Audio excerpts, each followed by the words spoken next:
Hello student, पिछले lecture में हमने पौधे का सबसे महत्वपूर्ण भाग उसका जननांग पुष्प शुरू किया था और पुष्प की कुछ चीज़ें हमने पिछले लेक्चर में बताई। पुष्प की जनरल टर्मिनोलॉजी बताई, फिर पुष्प के भाग पढ़े। पुष्प के भाग में भी हमने जो 4 मुख्य चक्र होते हैं उसमें से 2 चक्र बताए थे आपको, बाह्य दलपुंज और दलपुंज। ठीक है, कभी कभी बाह्य दल और दल की बजाय परिदल का एक ही चक्र होता है और फिर इन दलपुंज या बाह्य दलपुंज की व्यवस्था, जिसको हम पुष्प दल विन्यास कहते हैं, ये पढ़ा था। आज के लेक्चर में हम पुष्प के बाकी के बचे हुए भाग पर बात करेंगे। पुष्प के 2 चक्रों के बाद 2 आंतरिक चक्र, बाह्य दल और दल तो 2 बाहरी चक्र हो गए। इनको कई बार नॉन एसेंशियल वर्ड, मतलब बहुत आवश्यक नहीं है, इस प्रकार के वर्ड भी कहा जाता है। एक्चुअली उनका जनन के कार्यों में सीधा इन्वॉल्वमेंट नहीं होता, लेकिन जो वास्तविक जननांग है, पुष्प वैसे जननांग कहा जाता है, लेकिन पुष्प के अंदर भी जो जननांग है वो है उसके अंतिम 2 चक्र, एंड्रोशियम एंड गाइनोशियम। तीसरा चक्र पोमुंग या एंड्रोशियम और चौथा और अंतिम चक्र जायांग गाइनोशियम। पोमुंग जो है वो उसका नर जननांग कहा जाता है और जायांग मादा जननांग है, और ज्यादातर पुष्प द्विलिंगी होते हैं, इसलिए दोनों चक्र एक ही पुष्प में मिलते हैं। जो पुष्प एक लिंगी होंगे उनमें या तो नर का भाग मिलेगा, पोमुंग मिलेंगे, या जो मादा पुष्प है उनमें जायांग मिलेगा, और जो द्विलिंगी है उनमें दोनों मिलते हैं। तो अब हम तीसरे चक्र की बात करते हैं। ये हमारा पहला आवश्यक चक्र भी कहा जाता है, पोमुंग या एंड्रोशियम।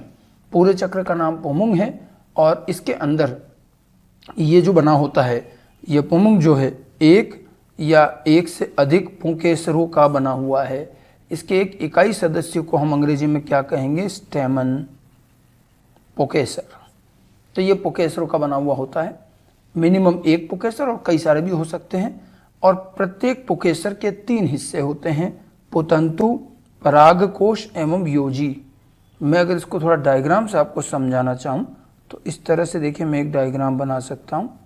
इसमें परागकोश होते हैं, ठीक है, इस तरह से, और फिर एक तंतु होता है ये नीचे ऐसे। अब इसमें देखिए, जो ये दोनों चक्र हैं, ये दोनों जो हैं ये तो हैं परागकोश,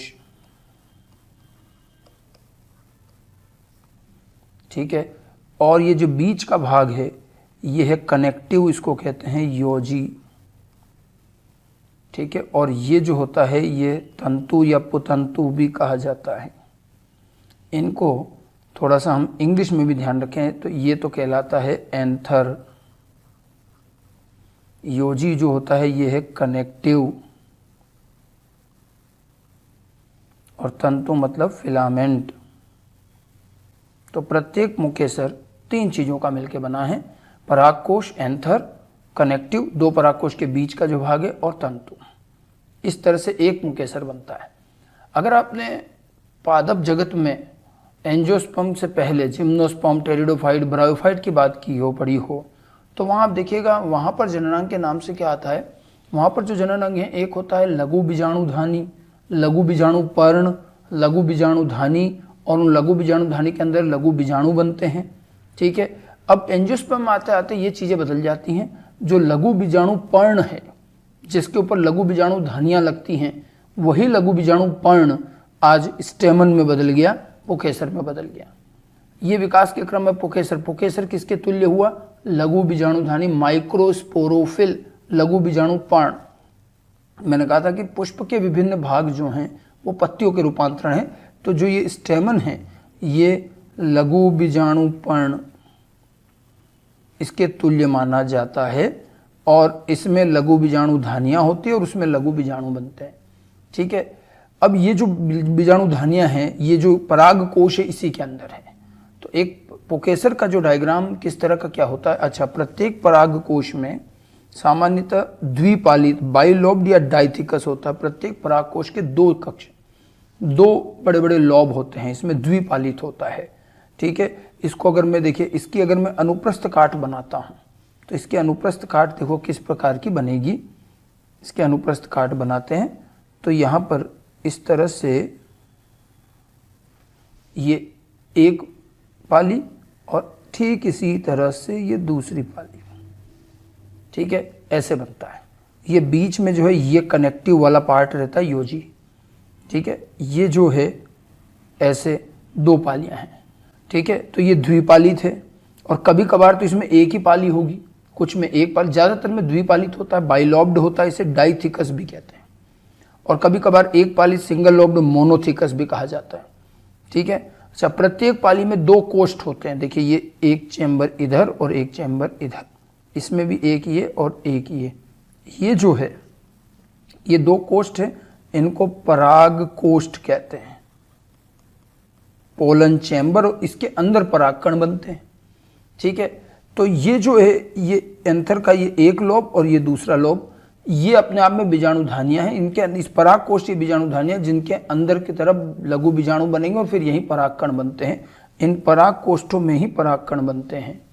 ठीक है, तो ये मैंने आपको पुकेसर की एक सामान्य संरचना बताई कि पुकेसर 3 भागों का मिलकर बना है, पराग कोश, कनेक्टिव योजी और पुतंतु। ठीक है, पराग कोश इसमें मुख्य भाग है। ये पराग कोश जो है ये भी द्विपालित होता है, ज़्यादातर केस में इसके 2 लोब होते हैं, ये एक और ये दूसरा लोब। ये मैंने अनुप्रस्थ काट बताई है परागकोश की। कभी कभी परागकोश एक पालित भी होता है, तो ज़्यादातर परागकोश डाइथिकस होते हैं, द्विकोष्ठी। ठीक है, और कभी कभार ये एक पालित भी हो सकते हैं। ठीक है, अब हर एक परागकोश के अंदर 2 परागकोष्ठ होते हैं, 2 चैम्बर होते हैं जिनमें परागकण बनते हैं।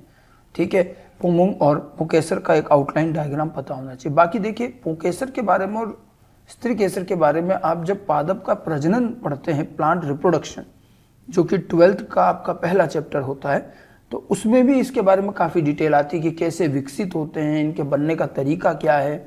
ये सब चीज़ें आप वहाँ पढ़ोगे रिप्रोडक्शन वाले चैप्टर में। ठीक है, अगर हम पुराने वाले पौधों मतलब ब्रायोफाइट, टेरिडोफाइट, जिम्नोस्पर्म से तुलना करें तो उनका जो लघु बीजाणु पर्ण है वही यहाँ पर आकर के पुकेसर बन गया। विकास के क्रम में ये थोड़ा अपहासित होकर के पुकेसर बन गया। ठीक है, पुमुंग के अंदर पुकेसर जो होते हैं, अब संख्या इनकी इतनी भी हो सकती है, मिनिमम 1 और 1 से अधिक भी हो सकते हैं, ये स्वतंत्र या संयुक्त भी। अब जो पुमुंग के अंदर जो पुकेसर का जो चक्र है, अगर पुकेसर 1 से ज़्यादा है तो फिर ये एक दूसरे से स्वतंत्र भी हो सकते हैं और संयुक्त भी हो सकते हैं। जब पुकेसर एक दूसरे से स्वतंत्र होते हैं तो उसे हम पृथक पुकेसरी पॉलीएंड्रस व्यवस्था कहते हैं। ठीक है, जैसे पॉलीएंड्रस व्यवस्था स्वतंत्र के लिए आप जैसे देखिए हमने ब्राय दल और दल भी पढ़े थे, कैलेक्स करोला, उसमें भी सेपल पेटल अगर स्वतंत्र है तो वहां पर उनको क्या कहा था, पॉलीसेपेलस, पॉलीपेटलस। यहाँ पर पॉलीएंड्रस कहेंगे। पॉली शब्द लगना मतलब ये स्वतंत्रता को बता रहा है। और जब पुकेसर संयुक्त होते हैं, तो अब जब ये संयुक्त होते हैं तो 2 अवस्थाएं होती हैं, या तो ये ससंजन दर्शाएंगे या ये आसंजन दर्शाएंगे। संयुक्त पुकेसर में 2 स्थितियां रहेगी, ससंजन और आसंजन। वैसे यूं समझिए, ससंजन का मतलब क्या है कि जब कोई अपने जैसी ही संरचना के साथ जुड़े। ससंजन का मतलब है कि 2 समान चीजों के बीच का बंधन, और आसंजन 2 अलग अलग चीजों के बीच का बंधन कहलाता है। अब आप देखिए एक चक्र में मान लीजिए कई सारे पुकेसर हैं, तो जब पुकेसर आपस में संयुक्त हो रहे हैं तो ये ससंजन है, क्योंकि वो दोनों एक जैसे हैं पुकेसर। लेकिन पुकेसर अगर किसी अन्य चीज से संयुक्त हो रहा है, ब्राह्य दल है, जायांग है, पुष्प के विभिन्न दूसरे भाग, तो वो आसंजन कहलाता है, क्योंकि 2 अलग अलग चीजें हो गई। तो यहां पर संयुक्त होने पर 2 तरह की चीज रहेगी, ससंजन या आसंजन। अब सबसे पहले हम इसका ससंजन पढ़ेंगे कि पुकेसरों का ससंजन क्या होता है। ठीक है, कोहेजन ऑफ स्टेमन सहसंजन, जब समान चक्र के पुष्पीय भाग संयुक्त होते हैं तो इसे सहसंजन कहेंगे। मतलब पुष्प चक्र के जो समान भाग हैं पुकेसर आपस में जब संयुक्त होंगे तो वो सहसंजन है। अब ये भी 3 तरह का होगा। अब देखिए बड़ी कॉमन सी बात है, पुकेसर आपस में जब जुड़ेंगे तो 3 स्थितियां। कैसे? एक तो ये हो सकता है कि पुकेसर के तंतु जुड़ जाएं, तंतु तो फ्यूज हो जाएं लेकिन परागकोश स्वतंत्र रहे। एक हो सकता है कि परागकोश फ्यूज हो जाएं, तंतु स्वतंत्र रहे। और तीसरी स्थिति है कि परागकोश और तंतु पूरा का पूरा ही संयुक्त हो जाए। तो देखिए सहसंजन 3 तरह का हो गया, तंतु संयुक्त, परागकोश स्वतंत्र, इसको बोलेंगे एडल्फस संघीयता। ठीक है, सबसे पहले इसी की बात कर लेते हैं। तो पहला पार्ट ये 3 प्रकार की होगी जो मैंने आपको बताया। तो संघीयता एडल्फस, अंग्रेजी नाम भी ध्यान रखना इनको क्या कहेंगे, एडल्फस। इसमें पुकेसर के केवल पुतंतु आपस में संयुक्त होते। मैंने क्या कहा, तंतु संयुक्त हैं, परागकोश स्वतंत्र हैं, इस अवस्था को संघीयता कहते हैं। और ये भी अलग अलग प्रकार की होगी। अब आप देखिए एक स्थिति यह है कि पुष्प के जितने पर पुकेसर हैं सब के सब पुकेसर के तंतु आपस में जुड़ जाएं, फ्यूज हो जाएं और एक समूह बना लें। केवल तंतु तंतु जुड़ जाएं और एक समूह बना लें और इनके पराग कोश सबके अलग अलग हों, तो ये कहलाएगा एक संघी पुकेसर। मतलब पुकेसर सारा एक ही बंडल में आ गए। कभी कभी क्या होता है, पुकेसर तंतु संयुक्त होकर के दो समूह बना ले तो द्विसंगी, दो से ज्यादा समूह बना ले तो बहुसंगी। तो जो संगीता है उसमें पहली स्थिति होगी एक संघी पुकेसर। इसमें पुतंतु जो हैं एक ही बंडल में जुड़े रहते हैं और पराग कोश एक दूसरे से अलग अलग रहते हैं।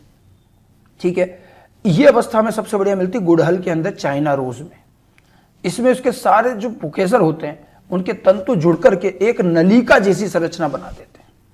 ठीक है, इस प्रकार के सहसंजय से, और वो भी किसके, जायांग के चारों ओर, जायांग केंद्र में होता है।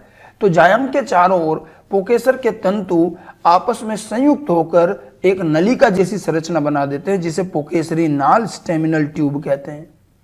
ठीक है, अगर जैसे मैं इसका डायग्राम बनाना चाहूं तो ये इस तरह से चलता है, एक लंबी सी नलिका रहती है ऐसे।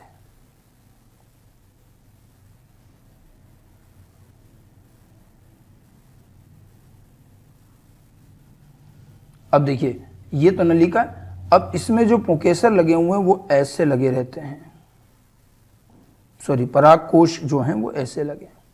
तो केवल पराग कोश, तंतु तंतु तो सारे के सारे संयुक्त हो गए और पराग कोश इनके स्वतंत्र हैं।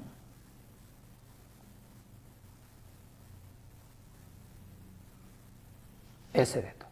ये पूरी जो है ये नलिका जो कहलाती है ये स्टेमिनल ट्यूब होती है।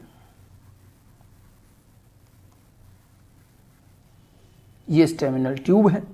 अब जायांग जो होता है वो इसके अंदर होता है। जायांग अगर बनाएंगे तो वो कार्पल जो है वो इस तरह से इसके अंदर तक चलेगा, बिल्कुल ऊपर जाके निकला रहता है। ये अंदर जो है इसका स्त्री केसर जायांग रहेगा। तो जायांग के चारों ओर ये स्टेमिनल ट्यूब बनती है और ये गुड़हल का बहुत बढ़िया एग्जाम्पल है। गुड़हल के पुष्प आपको अपने सामान्य आसपास गार्डन वगैरह में भी मिल जाएंगे और वहां आप इसको देख सकते हैं। ठीक है, तो संगीता में पहला क्या हुआ, एक संगीता, एक ही समूह में आए। दूसरा है द्विसंगी डायडल्फस, जिसमें पुतंतु दो बंडल में जुड़े रहते हैं और इसका बहुत बढ़िया उदाहरण है मटर और मटर कुल के जो पौधे हैं। इसमें पराग कोश तो खैर पृथक रहेंगे। अब मटर में क्या होता है, देखिए मटर के अंदर होते हैं 10 पुकेसर और 10 में से 9 एक समूह में रहते और एक अलग रहता है। कुल व्यवस्था 9+1 कहलाती है। मटर के अंदर कुल 10 पराग पुकेसर हैं, 9 का एक समूह होता है, एक अकेला अलग होता है, तो हमें 2 समूह दिखेंगे। अब मटर की अगर मैं स्थिति बनाऊं आपको तो देखिए मटर कुछ इस तरह से, ये देखिए 9 का तो पूरा एक ही समूह और फिर ये एक पुकेसर यहां पर अलग से लगा हुआ।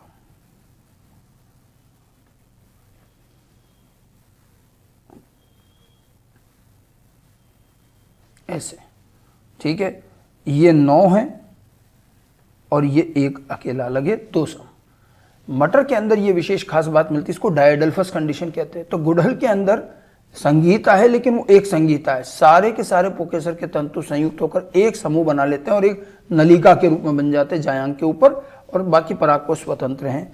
द्विसंगी पुकेसर के अंदर, मटर के अंदर 10 स्टेमन है, 10 में से 9 जुड़ करके एक समूह बनाते और एक अकेला अलग रहता, हमें 2 समूह नजर आएंगे। 9+1 अरेंजमेंट, ये बहुत अच्छे से ध्यान रखना, कई बार पूछा जाता है। और अगर 2 से ज्यादा समूह बनते हैं तो इसे पॉलीएडल्फस कंडीशन कहेंगे, 2 से अधिक बंडलों में आता है। जैसे कि ये नींबू परिवार के जो सदस्य होते हैं, सिट्रस वगैरह, उनमें मिलता है। ठीक है, उनमें क्या होगा, नींबू वगैरह में इसमें ऐसे कई सारे समूह बन जाएंगे और ये देखिए ये पुकेसरों के कई सारे समूह, अगर 2 से भी ज्यादा समूह हैं तो फिर ये पॉलीएडल्फस कंडीशन कहलाएगी। तो ये पहला हुआ। देखिए हम पढ़ रहे हैं सहसंजन, जहां स्टेमन आपस में संयुक्त होते हैं। उसमें भी पहला पार्ट पढ़ा जिसमें स्टेमन के सिर्फ तंतु संयुक्त हैं, पराग कोश स्वतंत्र है, उसे संगीता कहते हैं। ठीक है, दूसरी स्थिति मैंने बताई थी कि पराग कोश संयुक्त हो जाए, तंतु स्वतंत्र हो, तो उसे कहेंगे युक्त कोशी पुकेसर, सिंजनेसियस, अंग्रेजी नाम भी ध्यान रखना। एडल्फस का ठीक उल्टा है, इस अवस्था में पराग कोश जुड़े रहते हैं लेकिन तंतु स्वतंत्र हैं। तो ये हमें मिलता है कंपोजिटी कुल के सदस्यों में। इसके अंदर क्या होता है, कंपोजिटी कुल के सदस्यों में अगर मैं इसमें देखूं तो इसके अंदर जो पराग कोश होते हैं वो ऐसे जुड़ जाते हैं। देखिए पराग कोश जुड़कर इनके तंतु जो हैं इस तरह से स्वतंत्र रहते हैं। तो ये जो चीज कहलाती है ये कहलाती है युक्त कोशी पुकेसर, ठीक है। और एक होता है सपुसंगी मतलब सिनएंड्रस, इसमें पराग कोश तंतु दोनों अपनी पूरी लंबाई से जुड़ जाते हैं, मतलब जैसे ये तो तंतु ये देखिए और इनके पराग कोश भी जुड़ गए, यहां पराग कोश अलग है ऐसे। और ये जो हमें मिलती है कुकुरबिटेसी की जो कुल है, कुकुरबिटेसी फैमिली जिसमें ककड़ियां आती है सारी, उसमें ये मिलता है, ठीक है। तो ये कुल मिलाकर क्या हुए, 3 प्रकार के ससंजन। ससंजन पहला संघीता, दूसरा युक्त कोशी पुकेसर और तीसरा है सपुसंगी पुकेसर, ठीक है। एक में केवल तंतु फ्यूज हुए, दूसरे में केवल पराग कोश और तीसरी अवस्था में दोनों फ्यूज हो गए। और इनके उदाहरण ध्यान रखना, संगीता के अंदर एक संगीता, द्विसंगीता और बहुसंगीता दोनों आते। एक संगीता गुड़ल में, द्विसंगीता जो है मटर में और बहुसंगीता ये सिट्रस पौधों में नींबू परिवार में मिलती है। कंपोजिटी कुल के सदस्यों में युक्त कोशी सिंजनेसियस अवस्था और कुकुरबिटेसी कुल के सदस्यों में सिनेंड्रस सपुसंगी व्यवस्था मिलती है। तो ये तो कुल मिलाकर ससंजन हुए। देखिए ये आपको डायग्राम में और भी दिखा रहा हूँ, ये आपके बुक के डायग्राम है इस तरह के, ठीक है। ये देखो मोनोअडल्फस कंडीशन जो मैंने बताई थी, देखो इसमें पराग कोश के चारों ओर ये पूरी एक पराग नलिका बनी और ये सारे के सारे पुकेसर है। डायअडल्फस कंडीशन ये 9+1 वैल्यू व्यवस्था है मटर वाली, ठीक है। और ये देखिए बहुत सारे समूह हैं, ये पॉलीएडल्फस, ये नींबू में मिलते हैं। फिर सिनजेनेसिस, इसमें एंथर सारे फ्यूज हो रहे हैं, पराग कोश तंतु स्वतंत्र हैं। और सिनएंड्रस में तो पूरा ऊपर से नीचे तक सारा ही संयुक्त है, ठीक है। तो ये हो गए ससंजन 3 प्रकार के, अच्छे से याद रखिएगा। उसके बाद आते हैं आसंजन पर, पुकेसरों का आसंजन, यानी कि पुकेसर जो है वो अब दूसरे पौधे पुष्प के दूसरे हिस्सों से, मतलब 2 एक जैसी इकाइयों के बीच में जुड़ाव नहीं है, अलग अलग चीजों में जब पुकेसर पुष्प के अन्य भागों से जुड़ता है तो इसे पुकेसरों का आसंजन कहते हैं। जैसे अब अन्य भाग क्या होंगे, पुकेसर के बाहर कौन होगा, दल, इधर की तरफ दल और अंदर जायांग। दल नहीं होगा तो परिदल होगा। तो देखिए एक होता ईपी पेटलस, दल लग्न पुकेसर, मतलब इसमें पुकेसर दलों के साथ जुड़े होते हैं, जैसे बैंगन में होता है। जुड़े कैसे होते हैं, देखिए ये अगर मैंने एक पुकेसर बनाया तो ये आधार से ही ये इस तरह से, ये देखिए ये दल से जुड़ा हुआ, तो ये दल लग्न। ये देखो यहाँ नीचे से आके दोनों जुड़े, अगर आप एक इस पंखुड़ी को उखाड़ोगे तो साथ में पुकेसर भी चला आएगा, नीचे से जुड़े हुए दोनों। अब कई बार दल ना होता है तो परिदल होते हैं, मैंने कहा ना कई बार दल और ब्राह्यदल ना होकर के एक ही चक्र होता परिदल, तो ये परिदल लग्न ईपीफिलस कहेंगे कि परिदल के साथ जुड़े हो, जैसे लिली में होता है। और ये तो हो गए बाहर वाले। अंदर की तरफ जायांग है, अगर पुकेसर जायांग से जाके जुड़ जाए तो पू जायांगी गाइनेंड्रस कहते हैं, जिसमें पुकेसर जायांग से जुड़े होते हैं और ये कैलोट्रोपिस आंकड़े में मिलते हैं, ठीक है। आसंजन पुष्प के विभिन्न दूसरे चक्रों से जुड़ाव है, तो दूसरे चक्र में बाहर की तरफ दल या परिदल, अंदर की तरफ जायांग। तो ईपी पेटलस अगर दल है तो, अगर परिदल है तो ईपीफिलस और जायांग में गाइनेंड्रस। 3 प्रकार का ये आसंजन हुआ, 3 प्रकार का ससंजन, 3 प्रकार का आसंजन हो गया। समझ में आ गई बात, ठीक है। तो ससंजन आसंजन ध्यान रखना। तो देखिए पुकेसर या तो स्वतंत्र होंगे, स्वतंत्र हुए तो पॉलीएंड्रस कंडीशन, ठीक है। और अगर पुकेसर संयुक्त होंगे तो 2 प्रकार की स्थिति, ससंजन आसंजन। ससंजन के 3 प्रकार, एडल्फस, सिंजनेसियस, सिनेंड्रस। और आसंजन के 3 प्रकार, ईपीपेटलस, ईपीफिलस, गाइनेंड्रस। इनके अलावा पुकेसरों की व्यवस्था के 2 अलग स्वरूप और मिलते हैं जो अक्सर कई बार पूछे जाते हैं, वो आप अलग से और ध्यान रखिएगा। जिसमें एक आता है द्विदीर्घी और दूसरा चतुर्दीर्घी। ये बड़ी विशेष व्यवस्था है। द्विदीर्घी जिसको डाइडाइनमस कहते हैं, ये व्यवस्था जो है लेमिएसी या लेबिएटी कुल के सदस्यों में मिलती है, जिसमें सबसे बड़ा उदाहरण है तुलसी। ये जो है तुलसी के अंदर पाए जाते हैं, जिसमें वर्टिसिलेस्टर पुष्पक्रम बताया था। इसमें क्या होता है, पुकेसर कुल 4 होते हैं, 4 पुकेसर है, जिसमें 2 लंबे होते हैं और 2 छोटे होते हैं। तो ये 2 समूह, 2 लंबे 2 छोटे, मतलब ये 2 चक्रों में है एक तरह से। 4 पुकेसर है, देखो ये दिखा भी रखा डायग्राम में। ये जो दोनों हैं ये तो हो गए लंबे, और ये 2 अंदर वाले हैं ये छोटे। 2 बाहर बड़े, 2 छोटे अंदर, कुल 4 पुकेसर 2-2 के 2 चक्रों में, दो बाहर वाले बड़े, दो अंदर वाले छोटे। इसे डाइनामस कहेंगे क्योंकि दो दो के चक्र में है। और ये लेमिएसी या लेबिएटी कुल के सदस्य जैसे कि तुलसी वगैरह होती है उनमें होता है। इसी तरह से एक होता है चतुर्दीर्घी, टेट्राडाइनामस। टेट्राडाइनामस में 6 पुंकेसर होते हैं और ये भी 2 चक्रों में होंगे। 6 पुंकेसर 2 चक्रों में व्यवस्थित है। बाहर वाले चक्र में 2 छोटे पुंकेसर, ये दिख रहे हैं, देखो ये बाहरी चक्र, ठीक है। और ये अंदर वाले चक्र में ये छोटे पुंकेसर हैं और ये बड़े हैं। बाहर 2 छोटे, अंदर 4 बड़े। तो ये जो व्यवस्था है डाइनामस, ये 2+2 व्यवस्था है, ठीक है। और ये क्या हो जाएगी, 2+4 व्यवस्था हो गई, ठीक है। तो यहां पर ध्यान रखिए 2 छोटे पुंकेसर अंदर वाले चक्र में और 4 लंबे पुंकेसर होते हैं और इसे चतुर्दीर्घी कहते हैं। और ये ब्रेसिकेसी, सरसों कुल जिसे कहा जाता है, ब्रेसिकेसी कुल के सदस्यों में मिलता है और इसकी व्यवस्था यहां दिखा रखी है। तो ये 2 पुंकेसरों के बारे में 2 और विशेष व्यवस्था, द्विदीर्घी और चतुर्दीर्घी, डाइनामस, टेट्राडाइनामस। सीधा सीधा क्वेश्चन आता है डाइनामस में क्या है, कुल कितने पुंकेसर, 4, 2 चक्रों में 2 बड़े 2 छोटे, बाहर वाले 2 बड़े, अंदर वाले 2 छोटे, ठीक है। और ये मिलता है तुलसी की फैमिली लेबिएटी में, ठीक है। फिर है चतुर्दीर्घी, कुल 6 पुंकेसर हैं, 2 छोटे बाहर का चक्र और 4 अंदर के चक्र में बड़े लंबे, ठीक है। और ये ब्रेसिकेसी सरसों फैमिली में मिलती है, ठीक है। तो पुंकेसरों की व्यवस्था और पुंकेसरों के बारे में ये सारी चीजें आपको अच्छे से ध्यान रखनी है। तो ये हमारे पुष्प का तीसरा भाग हुआ और पहला आवश्यक भाग हुआ नर जननांग कह सकते हैं, पुंमुंग, एंड्रोशियम। एंड्रोशियम पूरे चक्र का नाम है, उसके एक इकाई सदस्य को स्टेमन कहेंगे, पुंकेसर कहेंगे, समझ गए। आगे चलते हैं, तीसरे के बाद अब चौथे भाग पर चलते हैं और जो सबसे अंतिम भाग होता है पुष्प का और सबसे बीच में केंद्र में होता है वो है जायांग, गाइनेशियम पिस्टल कहते हैं इसे, ठीक है। यह पुष्प का मादा भाग होता है, ठीक है। और ये जो है कई सारे कार्पल से मिलकर बना होता है। ये बीजांड युक्त अंडपुंग, ये कौन है, कार्पल, इसे स्त्री केसर भी कहते हैं, अंडप कहा जाता है, कुछ लोग स्त्री केसर भी नाम देते हैं। तो बीजांड युक्त मतलब अंदर इसमें बीजांड है, ओव्यूल है।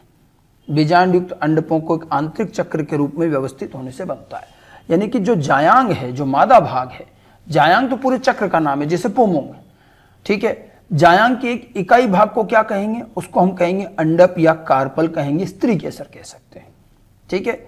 और ये जैसे मैंने आपको बताया था कि जो लघु बीजाणु पर्ण होती थी उससे बना पुंकेसर, तो ये स्त्री केसर, ये जो कार्पल है ये किससे बनेगी, गुरु बीजाणु पर्ण।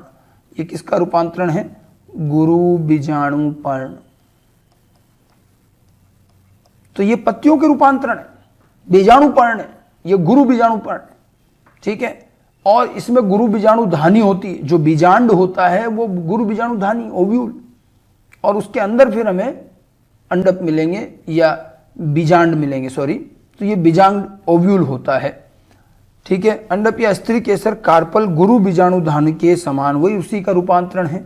अब इसके 3 भाग है, जैसे स्टेमन के 3 भाग थे, क्या क्या थे, परागकोश, योजी मतलब कनेक्टिव और तंतु। इधर जायांग के भी 3 भाग, कार्पल के 3 भाग होते हैं। मैं अगर इसको बनाऊं तो कार्पल के इस तरह से 3 भाग होते हैं,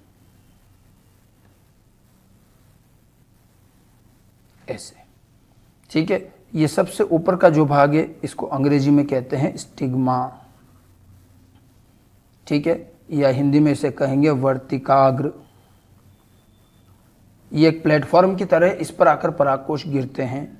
और ये नीचे का जो फूला हुआ भाग है ये ओवेरी कहलाता है, हिंदी में हम इसे कहेंगे अंडाशय। बीच की ये नलिका जो स्टिग्मा को ओवरी से जोड़ती है ये कहलाती है स्टाइल, वर्तिका। इस तरह से 3 भाग हैं। इस अंडाशय के अंदर, ये तो अंडाशय की भित्ति हुई, अब इसके अंदर जो है फिर बीजांड लगे हुए रहते हैं, ओव्यूल लगे रहते हैं बीजांड इसमें, ठीक है, जो हम गुरु बीजाणु धानी कहते हैं। तो ये 3 भाग अंडाशय, वर्तिका और वर्तिकाग्र से मिलकर बनी है, ओवरी, स्टाइल और स्टिग्मा से। ये एक कार्पल है। कई सारे कार्पल भी होंगे तो वो जुड़े हुए हो सकते हैं, अलग अलग हो सकते हैं। अंडाशय फूला हुआ आधारी भाग होता है जो मैंने अभी आपको बताया, जिस पर लंबी नलिका रूपी वर्तिका पाई जाती है जो वर्तिकाग्र को अंडाशय से जोड़ती है, वर्तिकाग्र को अंडाशय से जोड़ती है। और वर्तिकाग्र सामान्यतः वर्तिका के शीर्ष पर पाया जाता है वर्तिकाग्र, और ये पराग कणों को ग्रहण करने का काम करते हैं। पराग कण आके कहाँ गिरेंगे? स्टिग्मा पर। स्टाइल जो है इन दोनों को जोड़ती है, और अंडाशय जो है नीचे का आधार का फूला हुआ भाग। इसमें सबसे इंपॉर्टेंट भाग तो खैर अंडाशय है, जिसके अंदर के आपको बीजांड ओव्यूल मिलेंगे। ठीक है, अब जो जायांग है देखिए, अब ये एक कार्पल की बनी होती है, एक से ज्यादा कार्पल की भी बनी हो सकती है।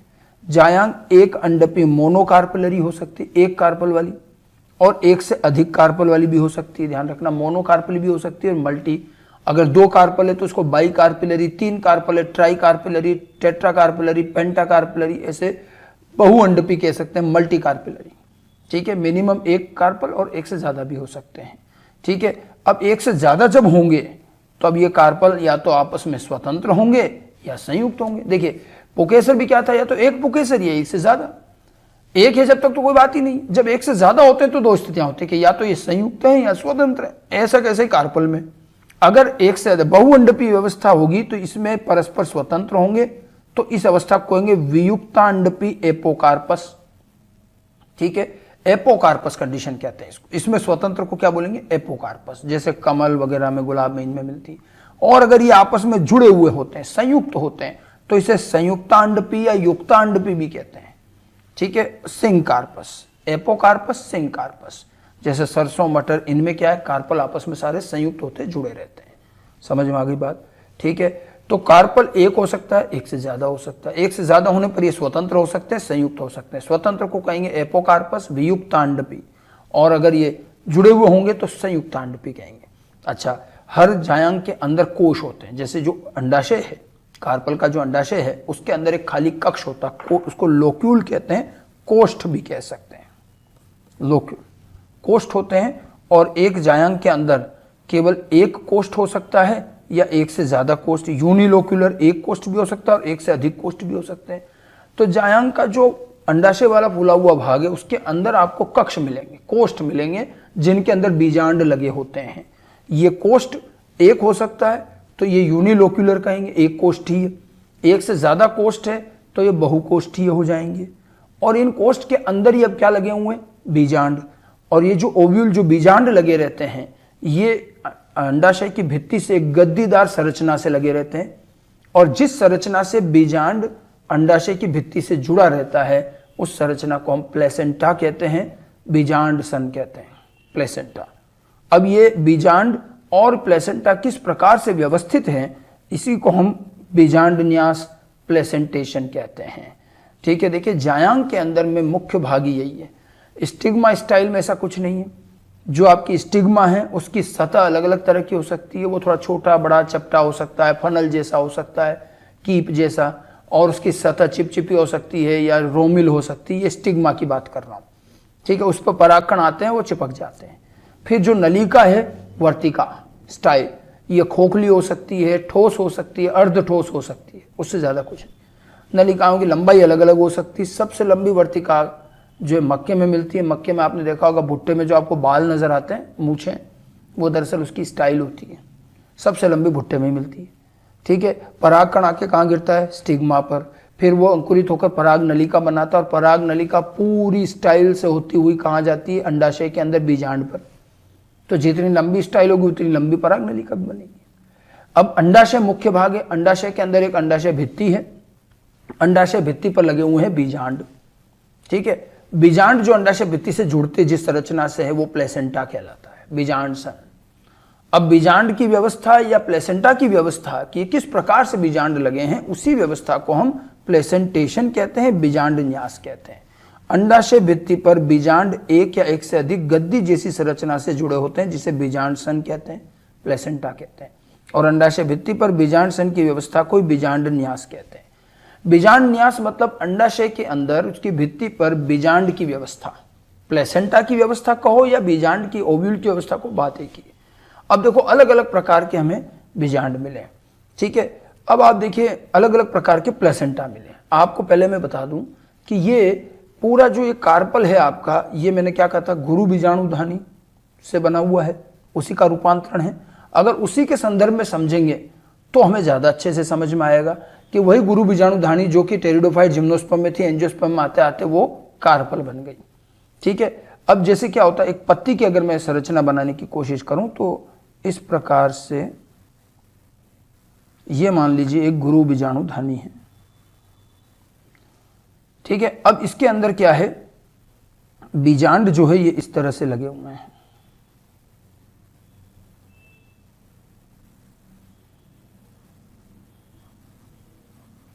ये बीजाणु धानियां हैं। बीजाणु धानी को हम यहाँ पर बीजांड या ओव्यूल के, ये जो है ये दरअसल क्या है, मेगास्पोरोफिल, और इसके ऊपर लगे हुए हैं ये मेगास्पोरेंजिया, लघु बीजाणु गुरु बीजाणु पर्ण, और उस पर गुरु बीजाणु धानियां लगी हुई है, ठीक है। जिम्नोस्पर्म तक ऐसी अवस्थाएं मिलती हैं।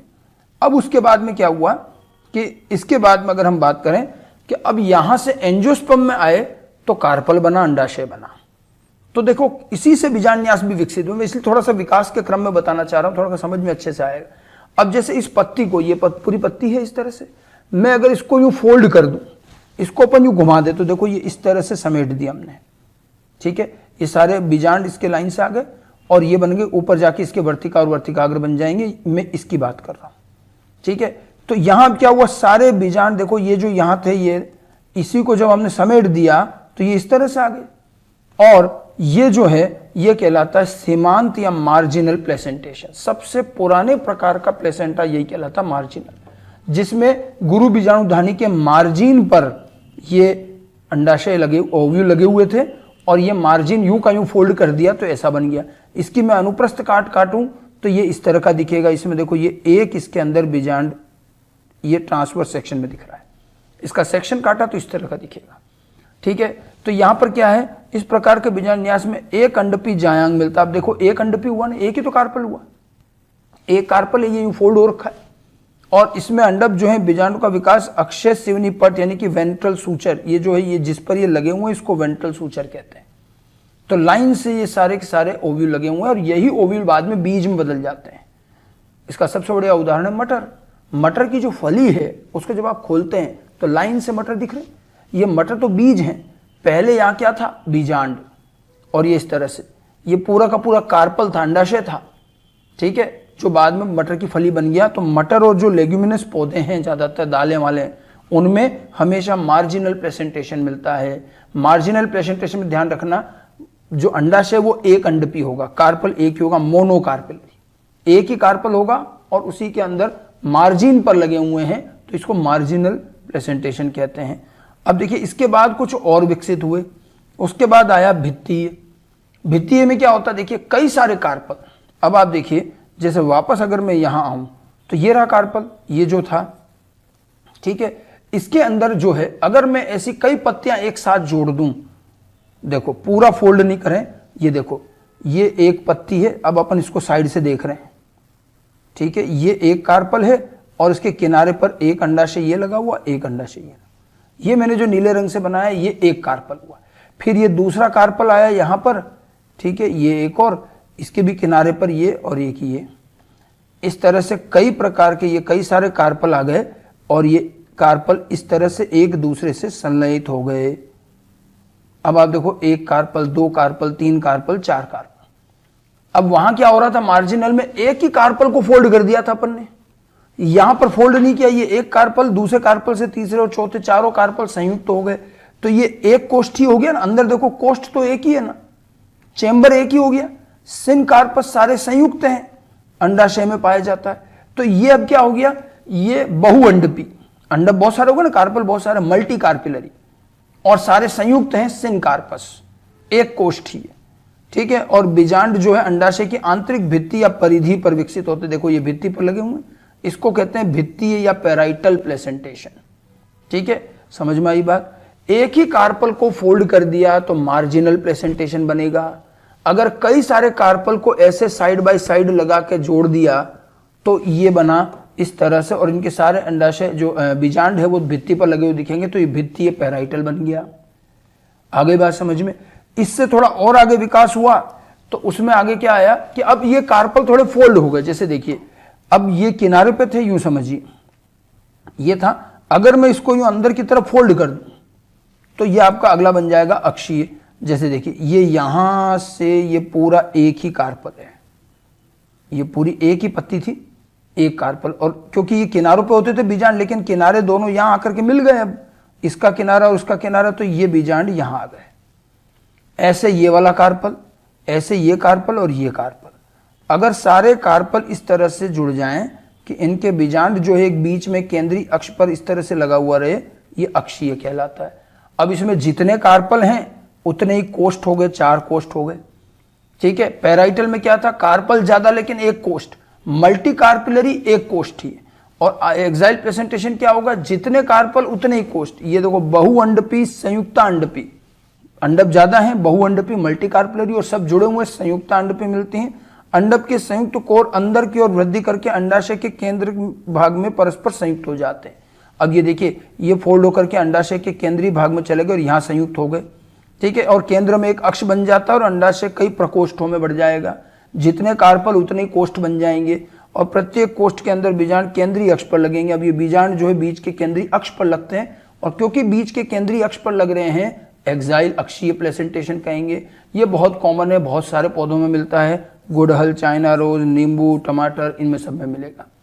ठीक है, तो यहाँ क्या हुआ देखिए, अभी तक मैंने 3 बताया आपको। सबसे पहले तो जो सबसे आसान है वो है मार्जिनल, जिसमें जो कार्पल जो गुरु बीजाणु पर्ण था वो केवल ऐसे फोल्ड हो गया, तो अंडा बीजांड जो है, ओव्यूल जो है मार्जिन पर लगे, मार्जिनल।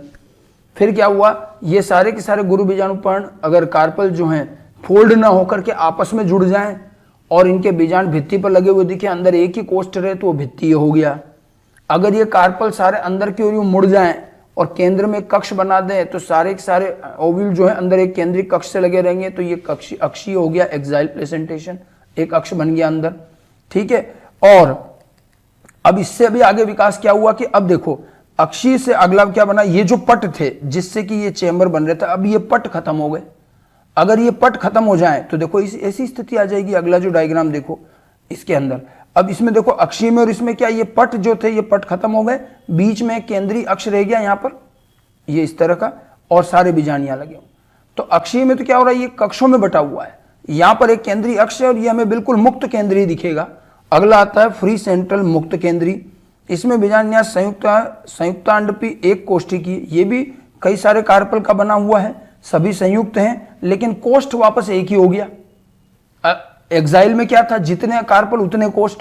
अब कार्पल के ये जो पट थे ये खत्म हो गए, पट रहित होने पर ये बीच में एक अक्ष रह गया और इसी पे सारे लगे हुए, तो ये बिल्कुल ऐसा लगेगा बीच में सेंटर में एक एक्सिस है जिस पर बीजांड लग रहे हैं और कार्पल की भित्ति दूर हो गई।